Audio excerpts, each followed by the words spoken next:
Wondermous. Welcome to the new podcast, and I'm so excited to be with you. My name is Merikay Hunt, founder of Coach MK Companies, and we're passionate about helping leaders go to the next level so they can inspire their team and impact their organization and the patient experience. So today we have an amazing female leader with us. Her name is Margaret Brennan. And Margaret, start us off by sharing with our audience what inspired you to get into healthcare. Well, I would say that for me, healthcare is really has always been about social justice. Mhm. I really am just it's sort of in my core. I'm driven by the and the mission of community health centers just grabbed me, right? So, but in general, healthcare is just I believe that healthcare is a human right, not a Mhm. privilege. And Yes. I believe that everyone deserves access to excellent, high quality healthcare. So Sure. that's really what's been my driving force throughout my career. It's what gets me up every day, smiling and ready to go to work. And with, just what am I going to do today? What am I going to tackle? How am I going to make the patients we serve, how are we going to make their lives better? How can we Absolutely. provide even more exceptional care? So that's And really the driver for me. sure. And when you and I were getting to know each other, we have UNC Chapel Hill in common. Why We don't do. you also kind of highlight some of your educational journey that really helps Sure. you build a great foundation? Sure. Well, when I went I got my undergraduate from the University of Wisconsin-Madison. I'm born and bred in Wisconsin, and I originally thought I was going to be a muckraking journalist. Oh, So wow. I wanted to be an investigative reporter for the New York Times because, of course. Of course. So yeah, of course. So when, floundered around for a little bit as many of us do when we're in our Mhm. 20s and really sort of found my way to healthcare and Mhm. started seeing in healthcare these initials MPH, didn't really know what that meant. So asked Ah, colleagues, what is that? What is a master's in public health? So they told me about it, and I was thinking that actually sounds like the graduate program I want to go into. wow. So I knew someone at Chapel Hill. I knew a professor there, so I talked to her and just really decided to go all in. Made the decision, applied, and was on my way there from New York City at that time Mhm. in like 3 months. So best Love decision it. I ever made. Loved the education. Loved Chapel Hill. Has a special place in my heart, and I became infected by Tar Heel fever. So I'm an avid Tar Heel basketball fan. Is that why you wore Carolina blue today? Well, I wear it on lots of days because I really am I am a freak about I love Tar it. Heel basketball. That's great. Yeah. And you mentioned all in, and that really sparks the mindset of growth, right? We have two Yeah. mindsets. We have fixed mindsets and growth mindsets. And a lot of the leaders that I work with in my seminars or in my executive coaching, we talk about the importance of them making sure they have a growth mindset, willing to take risks, willing to try new things, even if they fail, and Yeah. encouraging that atmosphere among their teams and their people. So, one of the comments that you shared with me earlier that I have already shared with multiple people is your healthy, unhealthy obsession with work. So, Yeah. talk to us a little bit about that.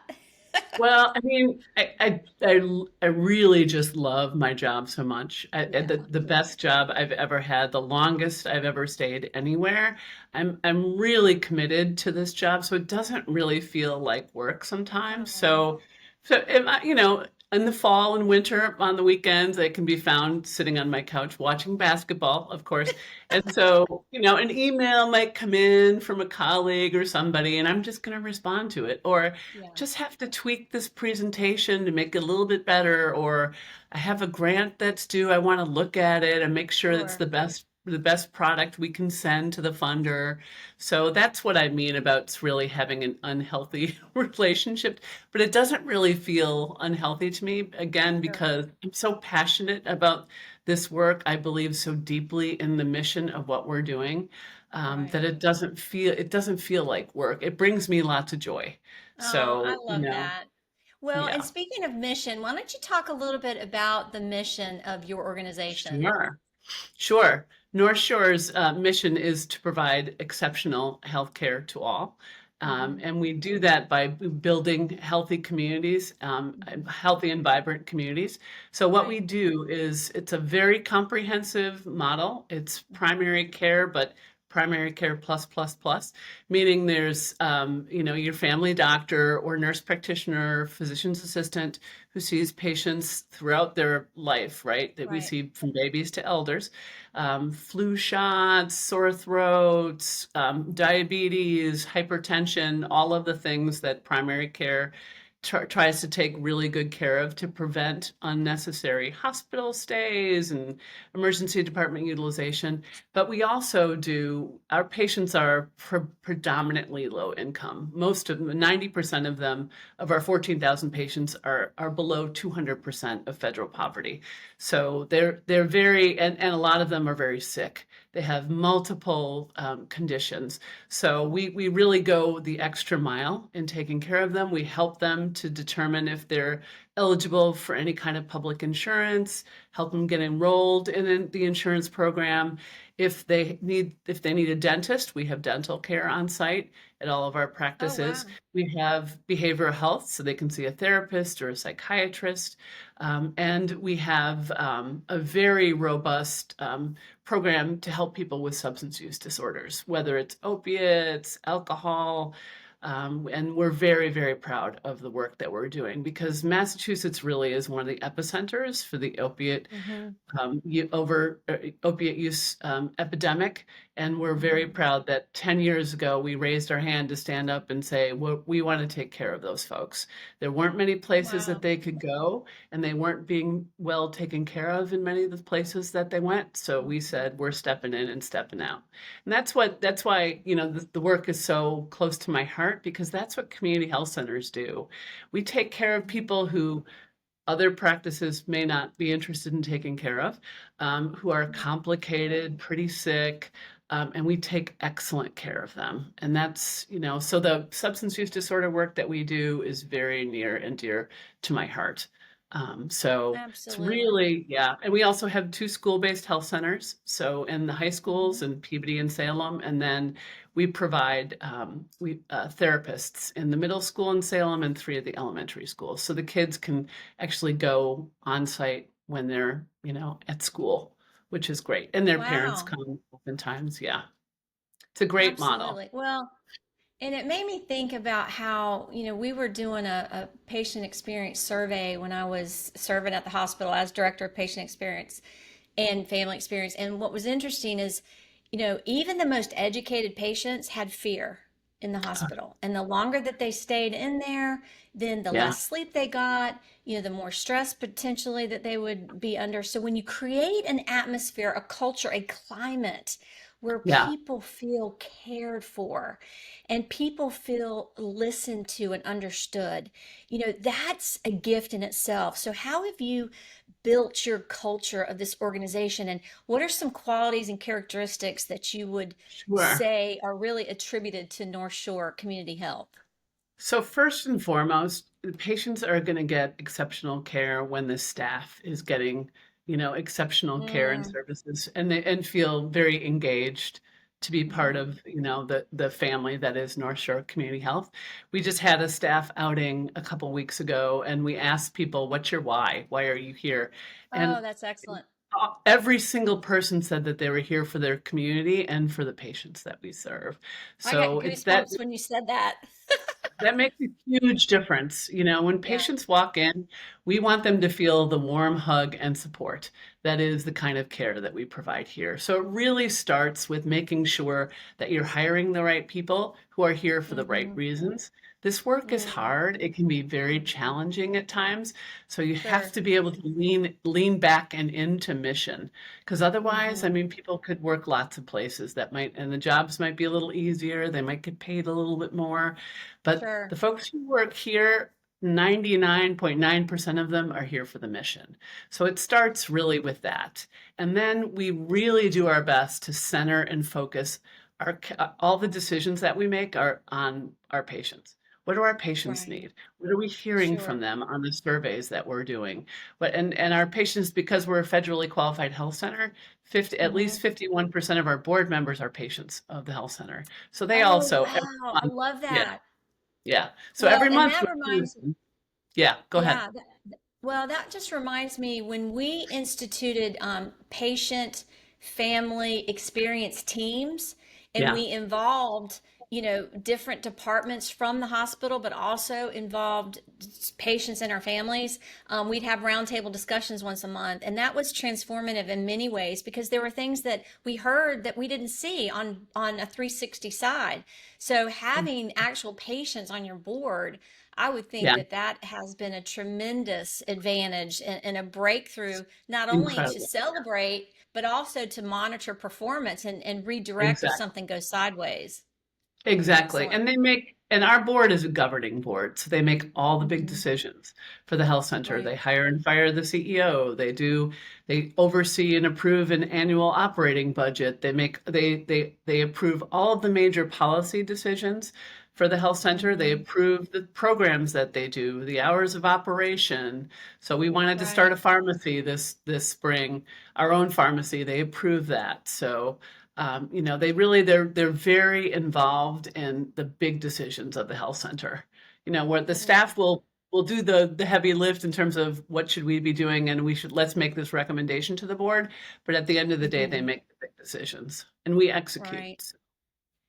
It's a So great model. sometimes it is. It sounds fantastic. Sometimes, too, as leaders, there's going to be obstacles that we have to overcome or things that, get turned upside down. So, can you think of a time where things just really went sideways on you and what you did to kind of deal with it or handle that challenge?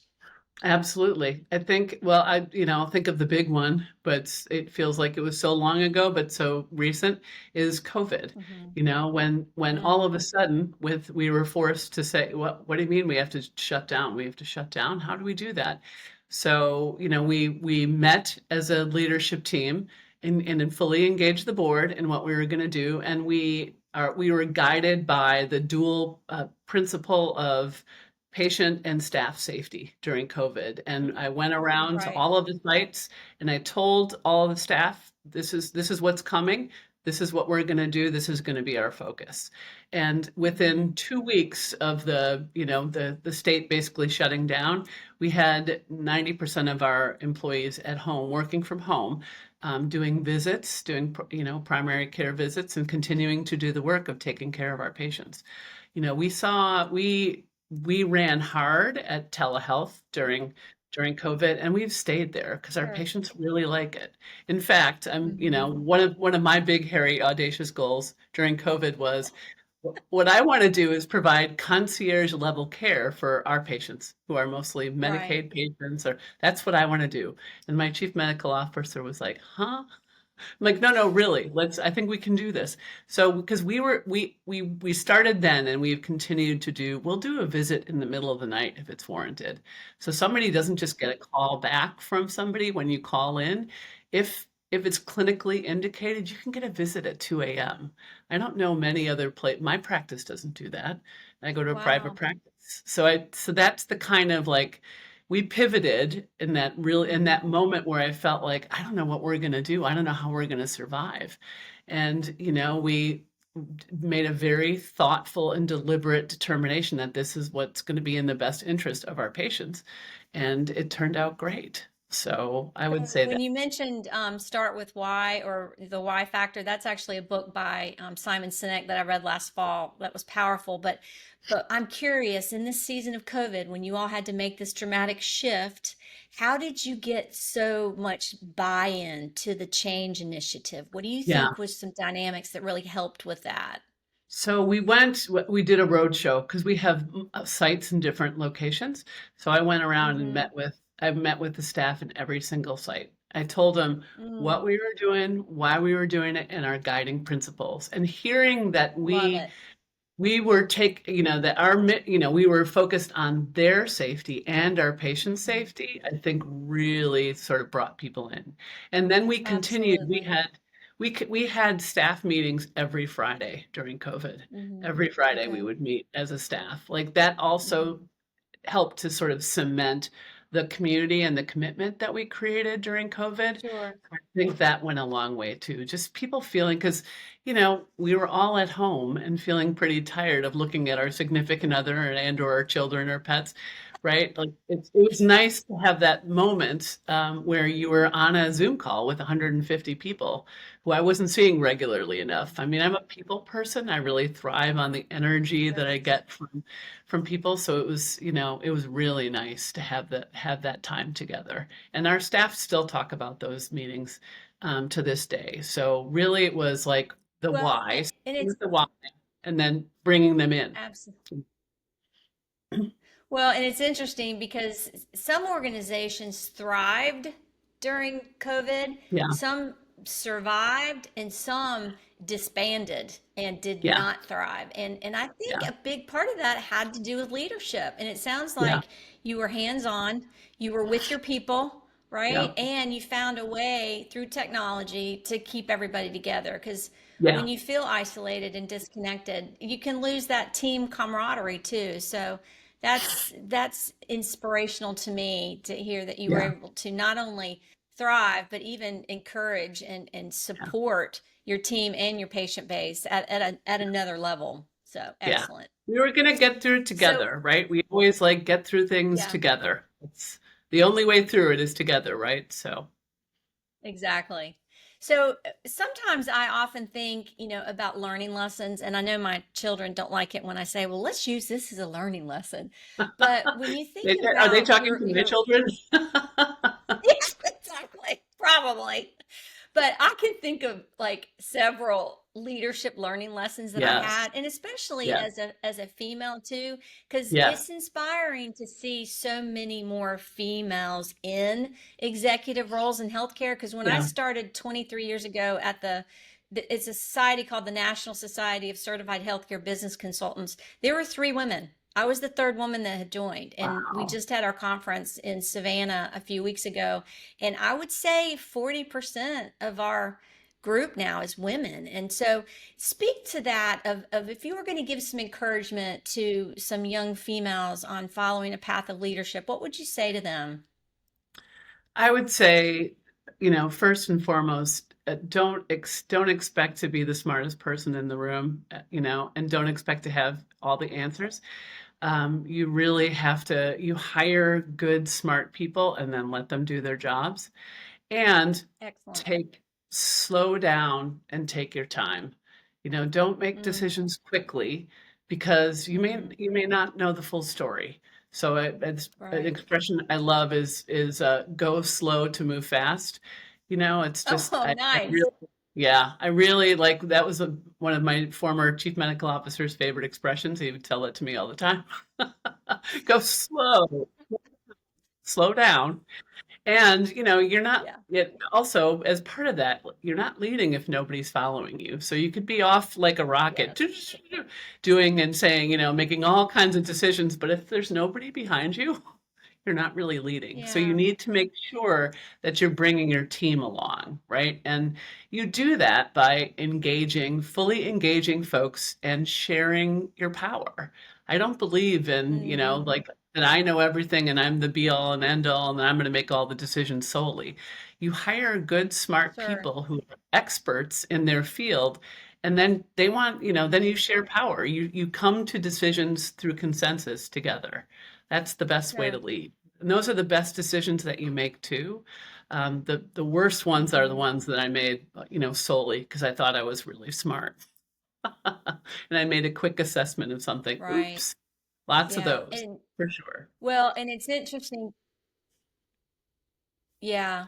It made me think of the book Now Discover Your Strengths. I don't know if you guys have ever done the Strengths Finders, but you know, y- my perception of you in the few, moments that we've known each other is that you leverage your strengths. So if you were going to describe what three or four of your professional strengths are, what would you say they are, Margaret?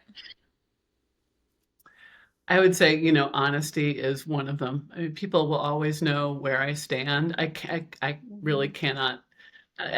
now I wouldn't even consider lying, but I can't even. The truth is always I have a bad face for poker because people always know what I'm thinking.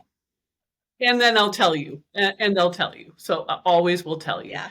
I Okay. also do feel like I let good, smart people do their job. Mhm. I That's have excellent. a chief medical officer, and I wouldn't even think of telling him what issues he should be focused on in patient care or clinic. I'm not a doctor.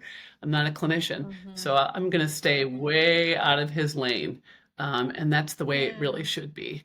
And I would also just say, you know, I do trust in myself. I trust that I will, that together we'll make good decisions, but also a Yeah. lot of times my instincts are spot on. So you have to Yeah. Sure. develop some confidence in yourself and also a tough Hmm. skin because, Yeah. you will be wrong and you have to be okay being wrong and you have to be okay falling on your sword publicly because people want to see Mm. that. They want to see that you can admit when you make mistakes, and we all make them. Sure. So, I believe in being fully human to my staff, Mm. and they see it on a regular basis. So, Well, and I have to tell you, one of the strengths I see is dedication, and it is exciting. It inspires me. So, thank you for investing time today to share on Wondermous, a healthcare leadership journey. sure. And I wish you and your organization blessings and the best for the future. Thank you. Thank you. Thank you. Thank you so You're much. welcome. It was great to meet with you. You're, you're welcome. Make it a great day, Margaret.